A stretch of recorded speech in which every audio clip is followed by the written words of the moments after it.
কোরবানির ঈদকে সামনে রেখে পশুর কাঁচা চামড়া সংগ্রহের লক্ষ্যে ব্যস্ততা বেড়েছে সাভারের ট্যানারি শিল্প কারখানাগুলোতে। বিস্তারিত জানাতে যুক্ত হচ্ছেন সহকর্মী নাজমুল হুদা।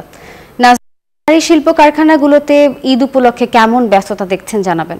নাফিজা, আপনাকে ধন্যবাদ।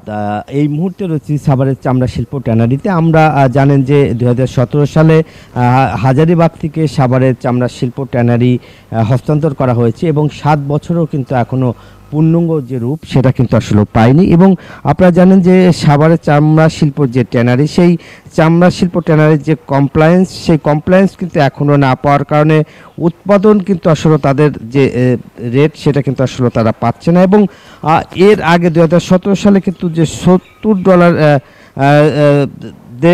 $1.5 কিন্তু যে চামড়া সেটা কিন্তু এখন 70 সেন্টে নেমে এসেছে। এখন কিন্তু যে চামড়ার নির্ধারণ আসলে সেভাবে করা হচ্ছে না, যার কারণে মানে সাভারের যে চামড়া শিল্প যে ট্যানারি, সেই LWG যে সার্টিফিকেট সেটা কিন্তু আজও পায়নি, যার কারণে কিন্তু যে ট্যানারির অবস্থা কিন্তু এখন ভয়াবহ অবস্থা। এবং এখানকার যারা মালিকরা আসলে বলছেন যে সিইটিবি যে চাইনিজ ঠিকাদাররা যেটা ত্রুটি আসলে ডিজাইনের যে কারণে আসলে শিল্পনগরীর যে চাহিদা সেটা আসলে মেটানোর কথা।